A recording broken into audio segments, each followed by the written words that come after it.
कहते हैं कि इश्क और मुश्क में सब जायज़ है।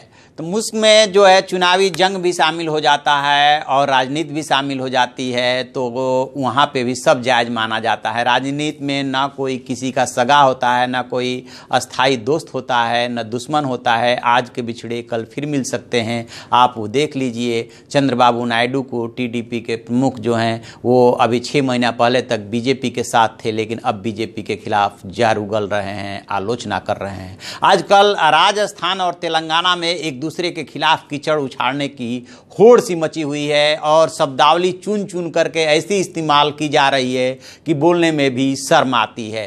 कोई कमीशन खाओ राव इस्तेमाल कर रहा है, तो कोई अली बाबा 40 चोर, तो कोई चाय वाला, तो कोई ये देश आपकी जागीर नहीं। तरह तरह की भाषा और शब्दावली का इस्तेमाल किया जा रहा है। आखिर इतनी कटुता क्यों, मैं आपको बताऊंगा। मैं हूं विद्याशंकर तिवारी, इंडिया न्यूज़ के डिजिटल चैनल इन खबर के लिए।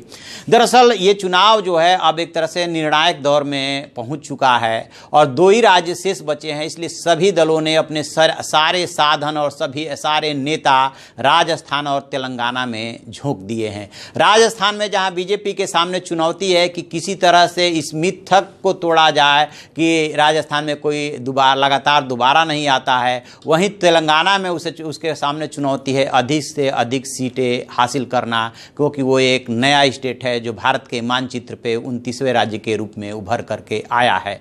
तो जो भाषा इस्तेमाल की जा रही है, जैसे कि अभी केसीआर ने, जो कि टीआरएस के प्रमुख है के चंद्रशेखर राव, उन्होंने प्रधानमंत्री के लिए झूठा शब्द का इस्तेमाल किया और ये जो है मुस्लिम आरक्षण 12% न देने के उसमें उन्होंने कहा कि इसे ये देश आपकी जागीर नहीं कि जो मर्जी है वो करे। इसके अलावा जो ओवैसी के छोटे भाई है अकबरुद्दीन, जो अपने उत्तेजक बोल के लिए जाने जाते हैं और खुद असदुद्दीन ओवैसी भी इसी तरह की भाषा का इस्तेमाल करते हैं, वो भी कुछ इसी तरह के शब्दावली का आपत्तिजनक शब्द का इस्तेमाल करते आए प्रधानमंत्री के खिलाफ। और जो अपने नवजोत सिंह सिद्धू है, कांग्रेस नेता और पंजाब के मंत्री, उनके तो क्या कहने, कभी वो गोदी का शब्द इस्तेमाल करते हैं, कभी अंबानी और अडानी का नाम लेते हैं, कभी पीएम को उनको गोद में बैठने का इशारा करते हैं, कभी उसके लिए माफ़ी मांग लेते हैं। उत्तर प्रदेश के मुख्यमंत्री योगी आदित्यनाथ जब हैदराबाद जाते हैं तो बोलते हैं कि यदि बीजेपी सत्ता में आई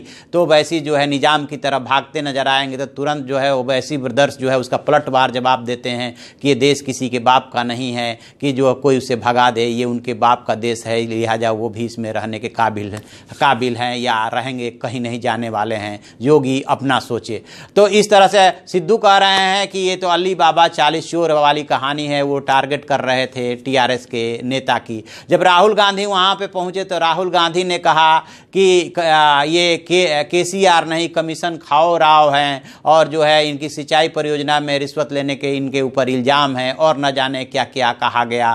तो राहुल गांधी के लिए भी वहाँ के नेताओं ने खुद केसीआर ने उनके लिए जोकर शब्द का इस्तेमाल किया। तो मत पूछिए क्या क्या शब्द बोले जा रहे हैं, ऐसी ऐसी बातें बोली जा रही है कि उसे कम से कम हम जैसे लोग तो नहीं इस्तेमाल कर सकते, जो कम से कम जो संवैधानिक पद पे बैठे हैं या राजनीतिक दलों के प्रमुख हैं, उन्हें तो संभल करके बोलना चाहिए। लेकिन मज़े की बात यह है कि हर दल एक दूसरे पे आरोप लगाता है कि जो है इन्होंने जो है शब्दों का और भाषा का स्तर गिराया है। राज बब्बर जब गए थे तो उन्होंने कुछ और ही बोला था, उन्होंने चौकीदार, कुत्ता, चोर, न जाने क्या क्या शब्दों का इस्तेमाल किया। और जब कांग्रेस के सामने सवाल ये उठा तो उन्होंने बीजेपी पे इल्ज़ाम लगा दिए कि बीजेपी ने भाषा के स्तर को गिराया है।